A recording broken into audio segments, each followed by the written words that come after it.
اور ہم نے انسان کو جسے اس کی ماں تکلیف پر تکلیف سہ کر پیٹ میں اٹھائے رکھتی ہے، پھر اس کو دودھ پلاتی ہے اور آخر کار 2 برس میں اس کا دودھ چھڑانا ہوتا ہے، میں نے تاکید کی ہے کہ میرا بھی شکر کرتا رہے اور اپنے ماں باپ کا بھی،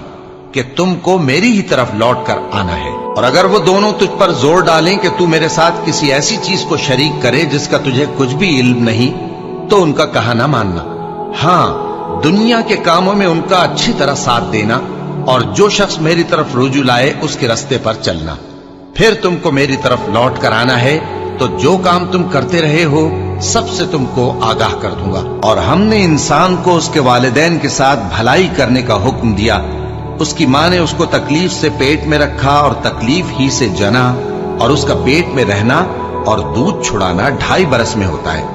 یہاں تک کہ جب وہ پختہ عمر کو پہنچ جاتا ہے اور 40 برس کا ہو جاتا ہے تو کہتا ہے کہ اے میرے پروردگار، مجھے توفیق دے کہ تو نے جو احسان مجھ پر اور میرے ماں باپ پر کیے ہیں ان کا شکر گزار بنوں، اور یہ کہ نیک عمل کروں جن کو تو پسند کرے، اور میرے لیے میری اولاد کو نیک بنا دے، میں تیری طرف رجوع کرتا ہوں اور میں فرما برداروں میں ہوں۔ اور وہ اپنے ماں باپ کے ساتھ نیکی کرنے والے تھے اور سرکش اور نافرمان نہیں تھے۔ اور جس دن وہ پیدا ہوئے اور جس دن وفات پائیں گے اور جس دن زندہ کر کے اٹھائے جائیں گے ان پر سلام ہے، اور مجھے اپنی ماں کے ساتھ نیک سلوک کرنے والا بنایا ہے اور سرکش و بدبخت نہیں بنایا۔ اور جس دن میں پیدا ہوا اور جس دن مروں گا اور جس دن زندہ کر کے اٹھایا جاؤں گا مجھ پر سلام ہے۔ اور تمہارے پروردگار نے ارشاد فرمایا ہے کہ اس کے سوا کسی کی عبادت نہ کرو اور ماں باپ کے ساتھ بھلائی کرتے رہو، اگر ان میں سے ایک یا دونوں تمہارے سامنے بڑھاپے کو پہنچ جائیں تو ان کو اف تک نہ کہنا اور نہ انہیں جھڑکنا، اور ان سے بات ادب کے ساتھ کرنا، اور عجز و نیاز سے ان کے آگے جھکے رہو اور ان کے حق میں دعا کرو کہ اے پروردگار،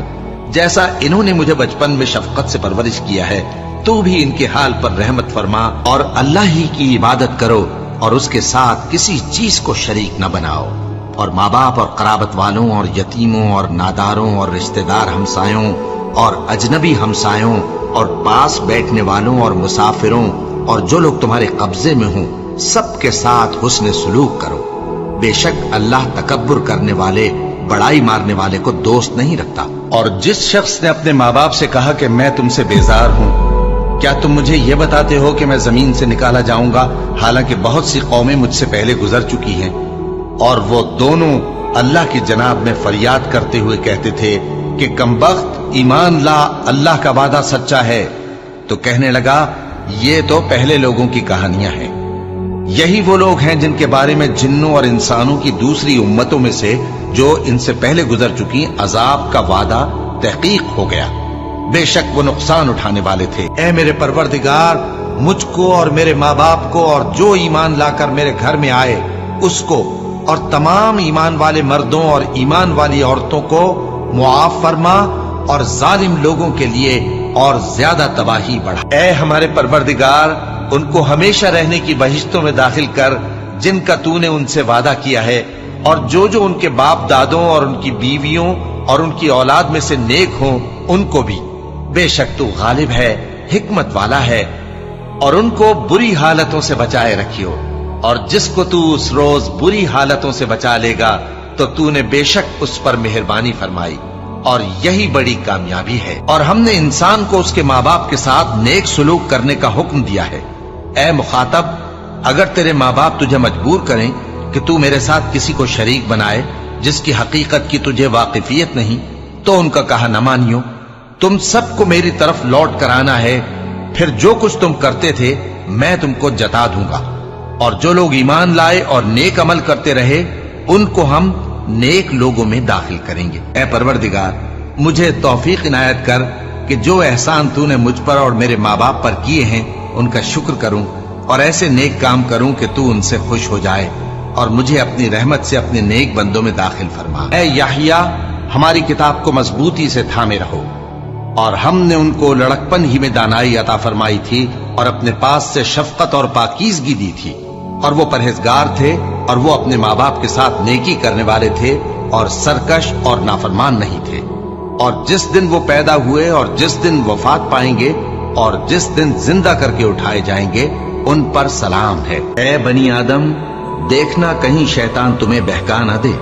جس طرح تمہارے ماں باپ کو بہکا کر بہشت سے نکلوا دیا اور ان سے ان کے کپڑے اتروا دیے تاکہ ان کے ستر ان کو کھول کر دکھا دے۔ وہ اور اس کے بھائی بند تم کو ایسی جگہ سے دیکھتے رہتی ہیں جہاں سے تم ان کو نہیں دیکھ سکتے۔ ہم نے شیطانوں کو انہی لوگوں کا رفیق بنایا ہے جو ایمان نہیں رکھتے۔ کہو کہ لوگو آؤ، میں تمہیں وہ چیزیں پڑھ کر سناؤں جو تمہارے پروردگار نے تم پر حرام کر دی ہیں۔ ان کی نسبت اس نے اس طرح ارشاد فرمایا ہے کہ کسی چیز کو اللہ کا شریک نہ بنانا اور ماں باپ سے بدسلوکی نہ کرنا، بلکہ حسن سلوک کرتے رہنا اور ناداری کے اندیشے سے اپنی اولاد کو قتل نہ کرنا، کیونکہ تم کو اور ان کو ہم ہی رزق دیتے ہیں، اور بے حیائی کے کام ظاہر ہوں یا پوشیدہ ان کے پاس نہ پھٹکنا، اور کسی شخص کو جس کے قتل کو اللہ نے حرام کر دیا ہے قتل نہ کرنا، مگر جائز طور پر، یعنی جس کا شریعت حکم دے۔ ان باتوں کی وہ تمہیں تاکید کرتا ہے تاکہ تم سمجھو۔ اے ایمان والو، انصاف پر قائم رہو اور اللہ کے لیے سچی گواہی دو، خواہ یہ تمہارے اپنے خلاف یا تمہارے ماں باپ اور رشتہ داروں کے خلاف ہی ہو۔ اگر کوئی امیر ہے یا فقیر تو اللہ ان دونوں کا زیادہ خیر خواہ ہے، بس تم خواہش نفس کے پیچھے چل کر عدل کو نہ چھوڑ دینا۔ اگر تم لگی لپٹی بات کہو گے یا سچائی سے پہلو دہی کرو گے تو جان رکھو اللہ تمہارے سب کاموں سے واقف ہے۔ تم پر فرض کیا جاتا ہے کہ جب تم میں سے کسی کو موت کا وقت آ جائے تو اگر وہ کچھ مال چھوڑ جانے والا ہو تو ماں باپ اور رشتہ داروں کے لیے دستور کے مطابق وصیت کر جائے۔ اللہ سے ڈرنے والوں پر یہ ایک حق ہے۔ اور جب ہم نے بنی اسرائیل سے عہد لیا کہ اللہ کے سوا کسی کی عبادت نہ کرنا اور ماں باپ اور رشتہ داروں اور یتیموں اور محتاجوں کے ساتھ بھلائی کرتے رہنا اور لوگوں سے اچھی باتیں کہنا اور نماز پڑھتے اور زکوٰۃ دیتے رہنا، تو چند آدمیوں کے سوا تم سب اس عہد سے منہ پھیر کر پلٹ گئے۔ اے پروردگار، مجھ کو ایسی توفیق عنایت کر کہ نماز پڑھتا رہوں اور میری اولاد کو بھی یہ توفیق بخش۔ اے پروردگار، میری دعا قبول فرما۔ اے پروردگار، حساب کتاب کے دن میری اور میرے ماں باپ کی اور مومنوں کی مغفرت کیجو۔